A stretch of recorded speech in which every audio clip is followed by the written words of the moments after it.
the last two lines we were doing. Like me, the countless living beings have been wandering in cyclic existence. Many times they have been apparent to me and shown radiant kindness to me.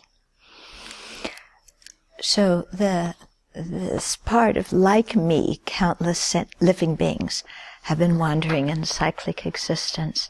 That sentence asks us to go beyond ourself. You know, usually every day, all day, what is the object of our fascination? Me! What do we think about all day long? Me! Who do we worry about all day long? Me! Who do we talk about all day long? Me! Okay, so this is saying, whether you know it or not, there's other living beings in this world. Yeah, and they have feelings just like you and want to be happy and not suffer just like you. And so kind of open your mind. And I think that's very helpful for us in many ways. I mean, clearly if we're going to, succeed in generating bodhicitta, recognizing that other beings are just like us, wanting happiness and not suffering, is absolutely essential, you know. But even to live a happy life now, that's also essential, you know, because if we just get wound up in ourself all day, what happens? You know, we become completely miserable, you know, because everything's about me, and of course nothing's good enough. When it concerns me, nothing is good enough. And so then we wind up complaining all day and, you know, wanting more and better. And, it just doesn't get us anywhere. Whereas the moment, our mind starts to complain, if we open our eyes and look at all the other beings around us and say, oh, countless other beings are just like me, stuck in cyclic existence, getting reborn again and again and again, then it puts our own experience in perspective. Yeah. And at that moment of complaining, we're not even thinking about our own, we don't have any Dharma mind at all. We don't even have the renunciation. Okay. We just, are like, complaining we want our samsara to be happier. So let alone not have renunciation, we're not going to have bodhicitta at that time either. Okay? So just, opening our mind up to, the experience of other living beings is, really rather essential for generating a Dharma mind. Yeah. Now, because making everything about me, actually, it gets rather tiresome, except we never get tired of it.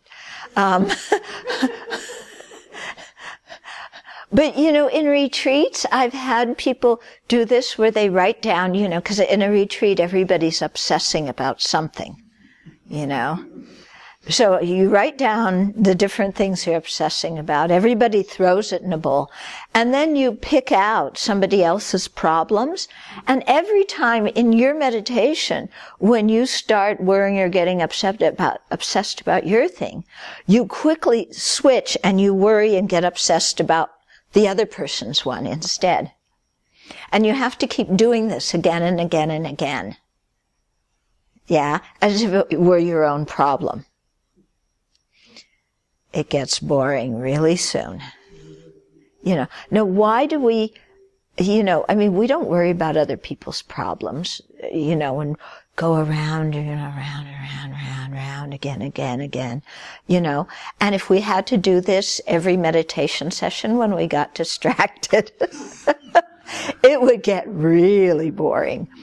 But how come we don't mind doing it about our own problem?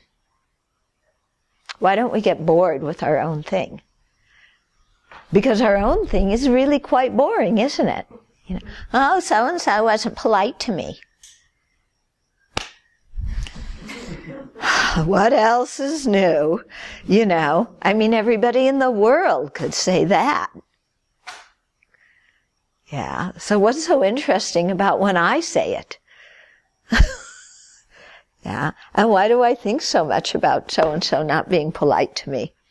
Why don't I think about all the times I wasn't polite to so-and-so? Yeah. Okay. So just, developing this ability to loosen the shackles to I, and see the experience of other living beings and be concerned about it and, want to remove our obstacles to being able to benefit them. Okay. And so let's get on with doing that instead of, just, oh, so-and-so insulted me and so-and-so offended me. And I need to do this. And it's such a big problem. And then this happened to me. She sent me the royalty check and they miscalculated it. And then she even sent me the royalty check and forgot to sign it. This is true. We had a good laugh. But you can go on all day and all night about, the things we don't like. And our aches and pains, oh, my back hurts, oh, my knee hurts, oh, my jaw hurts, oh, my little toe hurts. So, we should look at all this complaining from our own side and get really bored with it. Yeah? And instead, let's think of other living beings' situation and, be concerned about it and want to remedy it and do something about that.